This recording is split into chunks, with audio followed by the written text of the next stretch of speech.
Bien, buenas noches a todos. Ustedes recordarán el tema del jueves pasado. ¿Cuál fue el tema central del jueves pasado? El arca. ¿Qué había pasado con el arca? Se la habían llevado. Y se acordarán que ese robo del arca, esa desolación que había ocurrido cuando los filisteos invaden a Israel y saquean el tabernáculo, había ocurrido debido a la superstición y a la idolatría del pueblo. Capítulo 4, ellos tratan el arca como si fuera un amuleto. Y piensan, si tenemos este amuleto cerca, nos va a ir bien, sin pensar realmente lo que subyacía detrás de ese símbolo que el arca representaba, que era una relación auténtica con Dios. Ellos cayeron, como a menudo hacían en la idolatría, en este caso por un símbolo impuesto por Dios, pero aún así lo terminaron usando idolátricamente, en un sentido en el cual Dios no lo había pensado, y finalmente los filisteos los vencen, saquean el templo, que por ese entonces era el tabernáculo, y se llevan el arca. ¿Cuánto tiempo tuvieron capturada el arca los filisteos? 7 meses. 7 meses. Y luego de que les ocurren algunas cosas terribles a los filisteos, devuelven el arca. Y vamos a leer los versículos 1 y 2 del capítulo 7 para recordar alguna cuestión que ahí se menciona que es bastante particular. Primero de Samuel, capítulo 7, versículo 1, dice: vinieron los de Kiriat Jearim y llevaron el arca de Jehová y la pusieron ¿en dónde? En la casa de Abinadab, situada en el collado, y santificaron a Eleazar su hijo para que guardase el arca de Jehová.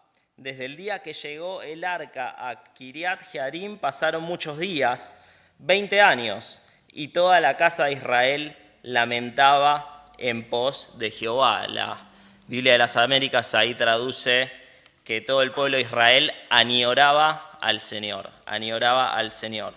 Es curioso un par de cosas en estos versículos. En primer lugar, que el arca fue depositada en la casa de Abinadab durante 20 años. ¿En dónde tenía que estar el arca originalmente? El arca tenía que estar en el tabernáculo.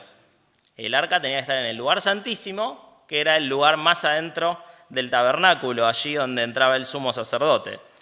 Pero ya no había tabernáculo. Vamos a leer Jeremías capítulo 7, versículos 12 al 15. Jeremías capítulo 7, versículo 12 al 15 nos da la respuesta de por qué el arca no fue llevada al tabernáculo. ¿En qué ciudad estaba el tabernáculo? Silo, bien. Recuerden que se va a empezar a adorar y se va a establecer como punto central de la adoración Jerusalén recién a partir del rey David. Pero por este entonces el tabernáculo estaba en Silo, que había sido puesto allí, recordarán, en el libro de Josué lo leímos. Y fíjense lo que dice Jeremías capítulo 7, versículos 12 al 15. Andad ahora a mi lugar en Silo, donde hice morar mi nombre al principio, y ved lo que le hice por la maldad de mi pueblo Israel.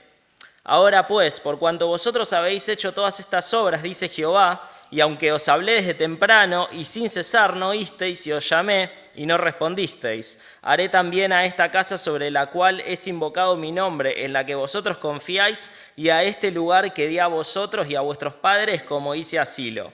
Os echaré de mi presencia como eché a todos vuestros hermanos, a toda la generación de Efraín. Lo que Dios está diciendo acá en esta profecía es: ustedes se están portando mal, se están portando tan mal como se estaban portando los israelitas en aquel entonces en que los filisteos invadieron el tabernáculo y se llevaron el arca. Y si siguen haciendo lo mismo, porque se olvidaron, porque perdieron la memoria, algo que venimos viendo que es bastante habitual en el pueblo de Israel, les va a pasar lo mismo que les pasó en aquel entonces. Les va a pasar lo mismo. Hay una advertencia acá de Dios al pueblo en tiempo de Jeremías y se nos dice claramente que el pueblo estaba repitiendo el error que habían cometido en tiempos de Samuel, cuando se olvidaron de Dios y fue saqueada el arca. Silo fue destruida por filisteos, no hay más tabernáculo, y esto fue la consecuencia de la desobediencia. Pasaron 20 años entonces y los israelitas seguían desde aquel entonces oprimidos y acechados por los filisteos. ¿Por qué? Por haber tenido esa superstición idolátrica. Luego de 20 años en la cual tuvieron el arca cerca, aunque ya no en el tabernáculo, porque no había más tabernáculo, pero tenían el arca cerca, los israelitas empiezan a darse cuenta que ese amuleto, así sin más, como un símbolo religioso, no les iba a servir de mucho, y empiezan a darse cuenta de que su error estuvo en no mantener una relación cercana, estrecha con Dios, en haber reemplazado a Dios y haber adorado a símbolos y a ídolos humanos. Ellos habían aferrado a su símbolo religioso establecido por Dios, pero simplemente ese símbolo olvidándose de la relación que ese símbolo representaba. Y allí es que ellos empezaron a añorar al Señor, se empezaron a acordar del Señor. No sé si esto les recuerda algo que ya estuvimos estudiando hace no mucho tiempo. El libro de los jueces, recordarán, estaba conformado por consecutivos ciclos en los cuales el pueblo se olvidaba de Dios, se tornaba a la idolatría, luego se daba cuenta de que estaban haciendo mal, obrando mal, se arrepentían, buscaban a Dios y Dios los liberaba. Se repite nuevamente el ciclo del libro de los jueces, y es que todavía estamos en el periodo de los jueces. El último juez no fue Sansón, como muchos podríamos creer, porque es el último juez que aparece en el libro de los jueces. El último juez es ni más ni menos que Samuel. Eso lo dice Hechos capítulo 13, versículos 19 al 21, en donde haciendo un raconto de la historia de Israel y de la relación entre Israel y Dios, allí el autor dice, habiendo destruido 7 naciones en la tierra de Canaán, les dio su herencia, les dio en herencia su territorio, eso ocurre en el libro de Josué. Después, como por 450 años, les dio jueces, el libro de los jueces. ¿Hasta cuándo? Hasta el profeta Samuel es el último juez. Y luego que vino, dice allí el apóstol, luego pidieron rey, que eso se va a ver el juez que viene. Pero el último juez es Samuel. El periodo de los jueces no termina con Sansón, termina con Samuel. Se repite el mismo ciclo de olvido, de idolatría, de pecado y luego de arrepentimiento por cometer exactamente el mismo error que se cometió durante esos 450 años del periodo de los jueces, que es no dar a Dios el lugar central en la vida del pueblo, no darle a Dios la exclusividad de la adoración. Cuanto más dilatemos nosotros, y acá podemos sacar una primera enseñanza, cuanto más dilatemos en nuestras vidas darle a Dios el trono de nuestro corazón, más afrentas vamos a vivir, vamos a tener que experimentar hasta que finalmente nos demos cuenta. Y este pasaje de lo que nos habla, todo el capítulo 7, es de un avivamiento. El pueblo estaba adormecido en su pecado y necesitaba un avivamiento, y ese avivamiento consistía en volver la mirada a Dios. Vamos a leer entonces los primeros versículos que nos tocan en el día de hoy, en donde vemos cómo se dio este auténtico avivamiento, y son los versículos 3 al 6 del capítulo 7. Dice, habló Samuel a toda la casa de Israel diciendo, si de todo vuestro corazón os volvéis a Jehová, quitad los dioses ajenos y a Astarot de entre vosotros, y preparad vuestro corazón a Jehová, y solo a él servid, os librará de la mano de los filisteos. Entonces los hijos de Israel quitaron a los Baales y a Astarot y sirvieron solo a Jehová. Y Samuel dijo, reunid a todo Israel en Mizpa, y yo oraré por vosotros a Jehová. Y se reunieron en Mizpa, y sacaron agua, y la derramaron delante de Jehová. Y ayunaron aquel día, y dijeron allí, contra Jehová hemos pecado, y juzgó Samuel a los hijos de Israel en Mizpa. Al igual que vimos en el libro de los jueces, el periodo de olvido y de idolatría y de pecado, se le pone un fin, ¿con qué? Con el arrepentimiento del pueblo. Y acá lo que vemos es un arrepentimiento genuino. Vemos un avivamiento que es realmente verdadero en el corazón del pueblo. En el versículo 3, Samuel habla de que el pueblo tenía que preparar su corazón. Estamos hablando de un cambio interno, ¿verdad? Algo que requiere introspección, mirar adentro de uno mismo y fijarse y evaluar ¿dónde está Dios en mi vida? ¿Qué lugar está ocupando? ¿Está ocupando el primer lugar? ¿Está ocupando el trono? ¿O está relegado allí compartiendo con unos cuantos ídolos que tiene mi vida y a los cuales yo les doy prioridad? Samuel les dice, preparen su corazón, miren adentro de ustedes y corrijan lo que hay que corregir, un cambio interno que luego se iba a reflejar en los acontecimientos externos. En el versículo 5 hay una escena un tanto extraña, donde dice que sacaron agua y la derramaron delante de Jehová. Cuando leí esto, lo primero que pensé es en un sacrificio de libación. El libro de Levíticos habla y explica los sacrificios de libación, Números también, siempre tiene que ver con el derramamiento de algún líquido en el altar para que se queme, aceite de oliva, vino, siempre es algún líquido, pero no. Aparentemente acá se está manifestando un simbolismo que es bastante común en el Antiguo Testamento, particularmente en los Salmos, y que refleja que ellos estaban derramando su corazón delante de Dios. El Salmo capítulo 62, versículo 8 dice, «Esperad en Él en todo tiempo, oh pueblos, derramad delante de Él vuestro corazón, Dios es nuestro refugio». El Salmo 102, capítulo 1, bueno, si leemos el título del Salmo 102, que es parte del Salmo, no es agregado por los traductores, sino que es parte del Salmo, dice, oración del que sufre cuando está angustiado y delante de Jehová, ¿qué hace? Derrama su lamento. Y el versículo 1 dice, Jehová, escucha mi oración y llegue a ti mi clamor. El pueblo estaba realmente compungido, realmente arrepentido del mal y del pecado que había hecho, y derrama ante Dios su corazón y lo simboliza mediante este acto de derramar aguas. Ahora, cuando hablamos de todos estos pasajes del Antiguo Testamento, hablamos mucho acerca de los ídolos y pareciera que los ídolos simplemente son un problema del Antiguo Testamento y que en el Nuevo Testamento y en nuestras vidas no existen tal cosa como los ídolos. Tal vez no existen en el sentido o en el modo en el cual ellos tenían a sus ídolos como estatuas, pero los ídolos siguen existiendo. Y Juan da evidencia de esto en su primera carta, en Primera Juan, el último versículo de Primera Juan. Es muy llamativo cómo termina esa carta. ¿Alguien lo recuerda sin buscarlo? Juan dice, hijitos, guárdense de los ídolos. Amén. Así termina la carta. Hubiéramos esperado un saludo o algo un poco más. No, casi en una postdata Juan dice, guárdense de los ídolos. ¿Por qué Juan dice eso? Porque Juan sabía que los ídolos eran un impedimento para que se cumpla el objetivo de su carta. ¿Y cuál es el objetivo de su carta? ¿De qué se trata esa carta? Se trata de vivir y de experimentar relaciones renovadas que se fundamentan en el amor auténtico. Una relación con Dios fundamentada en el amor y a través de Jesucristo. Una relación con nuestros hermanos fundamentada en el amor por medio del Espíritu Santo. Amor auténtico, relaciones renovadas.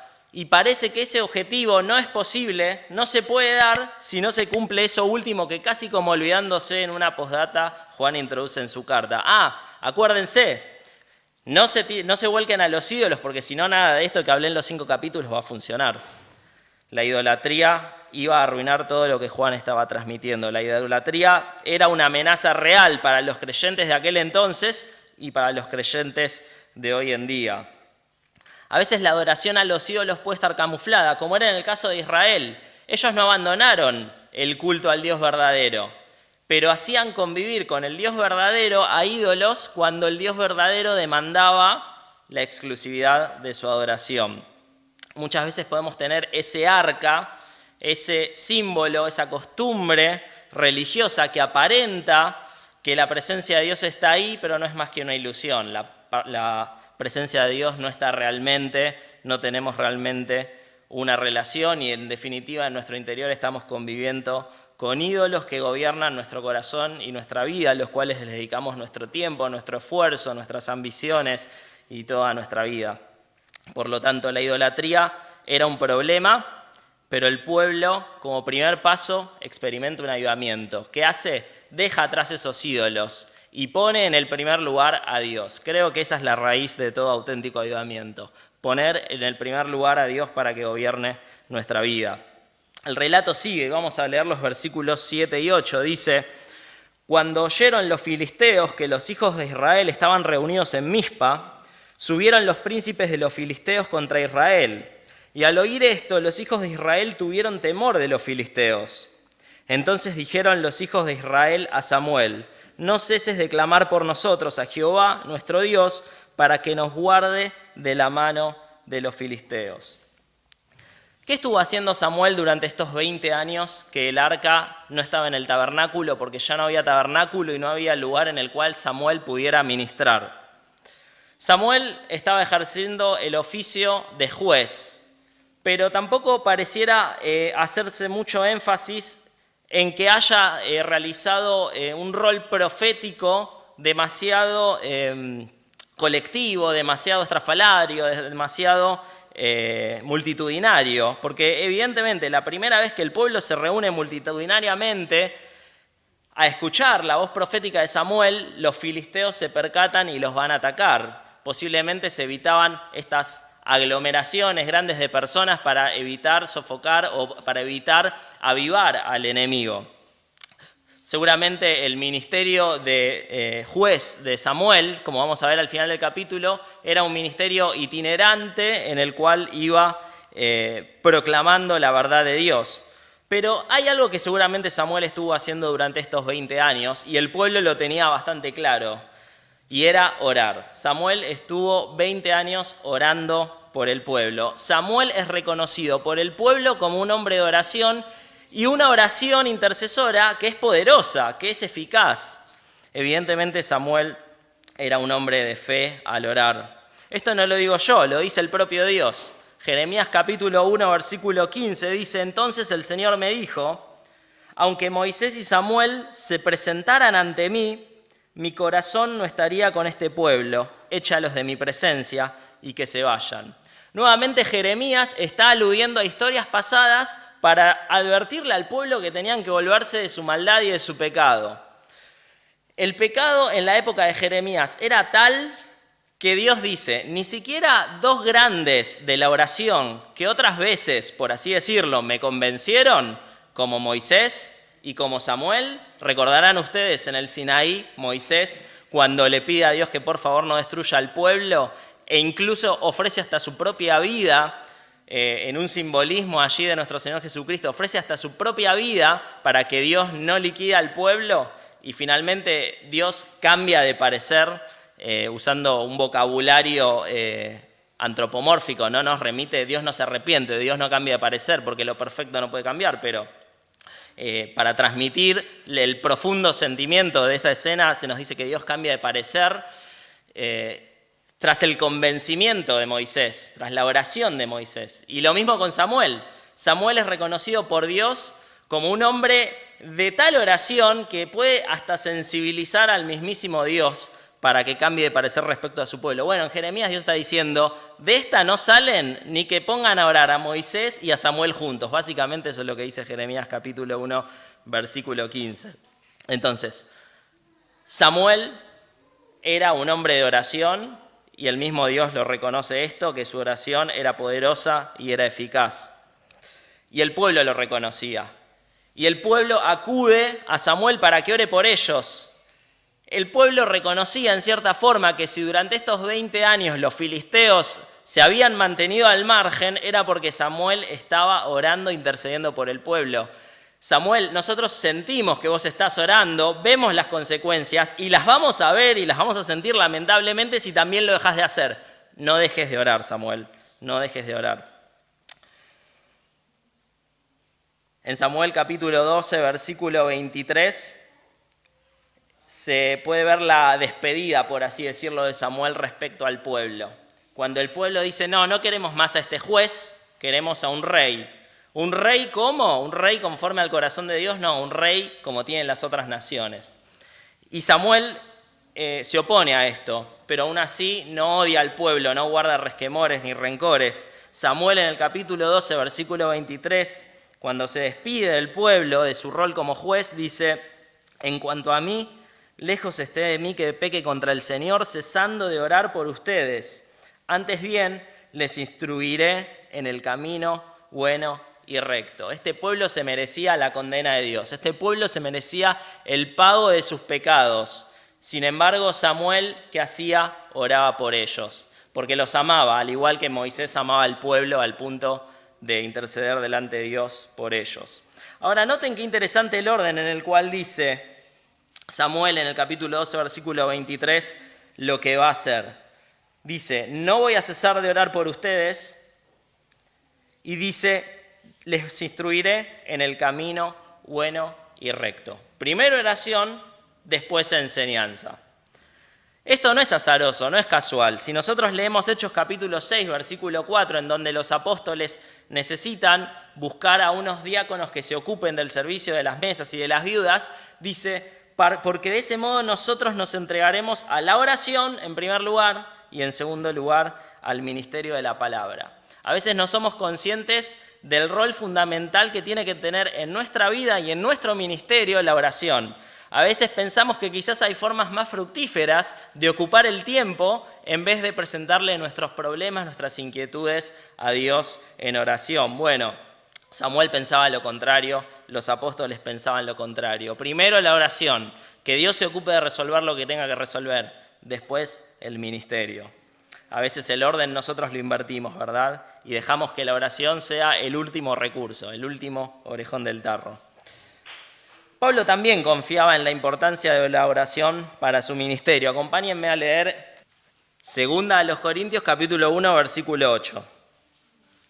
Dice, porque hermanos, no queremos que ignoréis acerca de nuestra tribulación que nos sobrevino en Asia, pues fuimos abrumados sobremanera más allá de nuestras fuerzas, de tal modo que aún perdimos la esperanza de conservar la vida, pero tuvimos en nosotros mismos sentencia de muerte, para que no confiásemos en nosotros mismos, sino en Dios que resucita a los muertos, el cual nos libró y nos libra, y en quien esperamos que aún nos librará de tan gran muerte, cooperando también vosotros a favor nuestro con la oración, para que por muchas personas sean dadas gracias a favor nuestro por el don concedido a nosotros por medio de muchos. Lo que está diciendo Pablo, básicamente, es que estuvo al borde de perder la vida, y de que si no la perdió, fue gracias a que los corintios estuvieron orando. Eso es lo que está diciendo en un lenguaje más sencillo.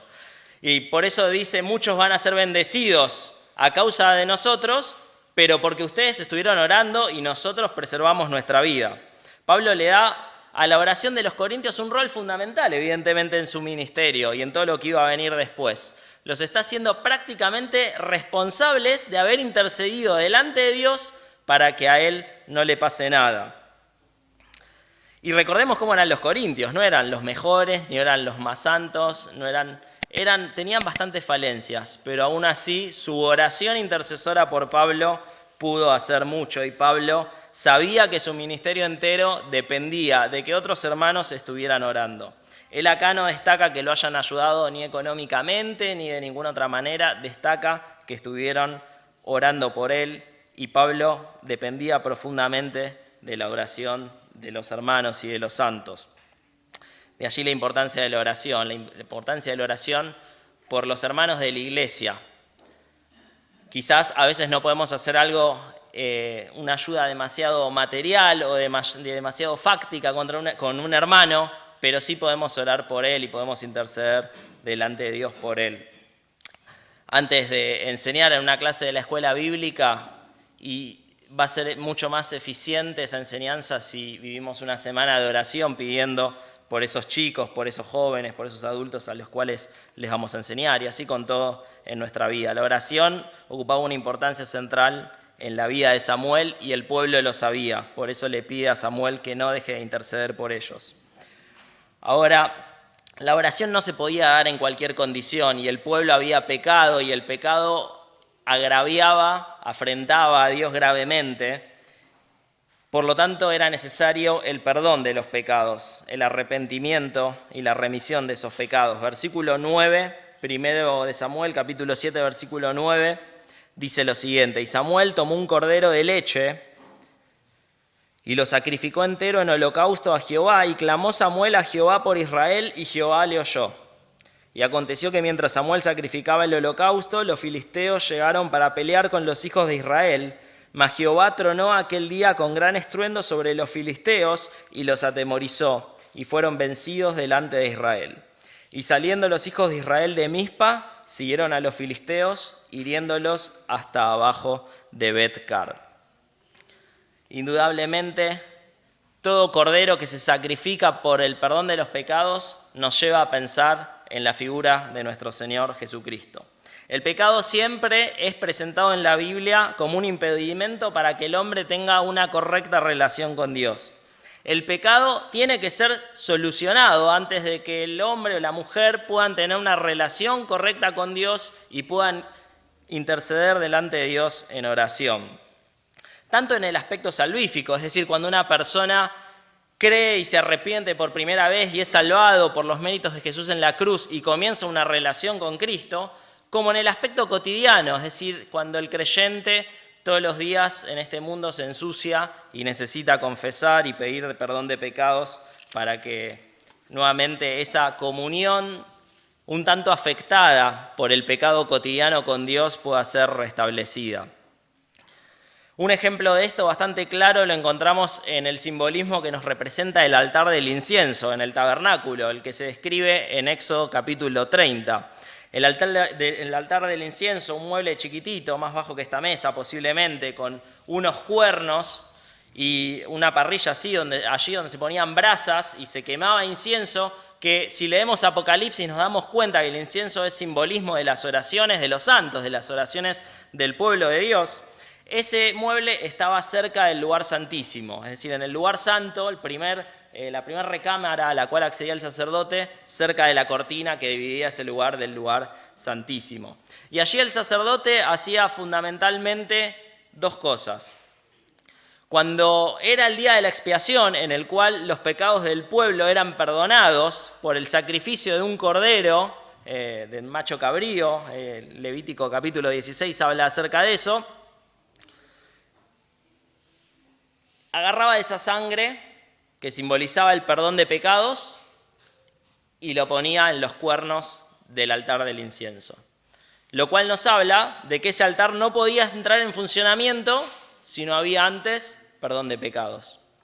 Pero también agarraba de las brasas, y esto está en Números capítulo 16, agarraba de las brasas del altar donde se había realizado el holocausto por el perdón de pecados, y eran las brasas que alimentaban el altar del incienso, donde ese olor fragante se metía por la cortina, entraba al lugar santísimo y llegaba a la presencia misma de Dios. Todo un simbolismo, pero que significa mucho, ¿verdad?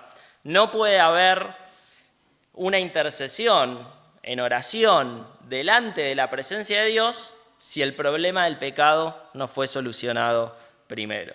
Y el pueblo tenía que solucionar este problema. Y allí se eleva el sacrificio y luego Samuel clama a Dios y Dios le da de su favor al pueblo, haciéndolos vencer sobre los filisteos. Si dijimos que el pecado imposibilita una correcta relación con Dios, podemos decir también que una correcta relación con Dios está caracterizada por la constante práctica del hábito de la confesión de pecados y el permanente arrepentimiento de nuestros pecados.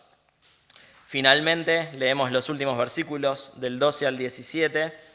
Dice: tomó luego Samuel una piedra y la puso entre Mizpá y Sen, y le puso por nombre Ebenezer, diciendo: hasta aquí nos ayudó Jehová. Ebenezer significa piedra de la ayuda. Así fueron sometidos los filisteos y no volvieron más a entrar en el territorio de Israel. Y la mano de Jehová estuvo contra los filisteos todos los días de Samuel.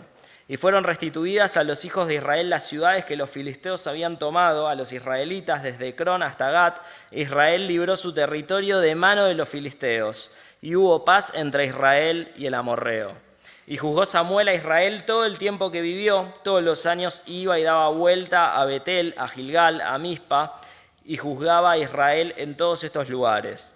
Después volvía a Ramá, porque allí estaba su casa, y allí juzgaba a Israel, y edificó allí un altar a Jehová. De todo este pasaje que leímos, quiero resaltar al principio. Allí donde Samuel establece una piedra, un monolito, algo bastante común en la cultura de aquel entonces, que iba a servir de recordatorio al pueblo. Acá pasó algo importante, ¿Qué pasó acá? Acá Dios manifestó su ayuda con el pueblo. Acá nos dimos cuenta de que hasta este momento Dios nos había ayudado. Entonces cada vez que ellos pasaran por ahí, iban a recordar que Dios los había ayudado. No tenía un valor simplemente monumental, no tenía un valor simplemente historiográfico, tenía un valor activo con la vida del pueblo. El pueblo debía recordar al pasar por ese lugar que así como en aquel momento difícil, Dios había estado con el pueblo y los había ayudado, cuando vinieran otros momentos difíciles como ese, posiblemente Dios los estaba preparando para ayudarlos nuevamente, para formar un nuevo hito Ebenezer, una nueva piedra Ebenezer. Y que finalmente cuando el pueblo mirara hacia atrás en la historia de sus vidas, pudieran ver todos esos hitos, todos los lugares donde Dios los había ayudado. Seguramente todos nosotros tenemos de estos puntos en nuestras vidas, ¿verdad? Puntos donde vimos claramente la mano de Dios obrar, puntos donde pudimos decir, acá nos ayudó Dios, y que tienen que servir tal como le servirían al pueblo para refrescar su alma, para darles esperanza, para animarlos en los momentos difíciles. Si en aquel momento difícil Dios me ayudó, en este momento difícil seguramente Dios me va a volver a ayudar. Terminamos. El verdadero avivamiento en nuestras vidas, tan como ocurrió en el pueblo de Israel, viene cuando de una vez por todas le damos el primer lugar a Dios. Y en este proceso tenemos que experimentar una dependencia absoluta de Dios, tal como se podía ver en el caso de Samuel, que su primer recurso era ir delante de Dios y depender de Él por medio de la oración. El problema del pecado definitivamente tiene que ser erradicado en lo que nosotros nos sea posible de nuestras vidas, aunque no lo lograremos en este mundo, pero podemos hacerlo confesándolo disciplinadamente, procurando practicarlo cada vez menos, porque ofende a Dios y nos separa de Dios.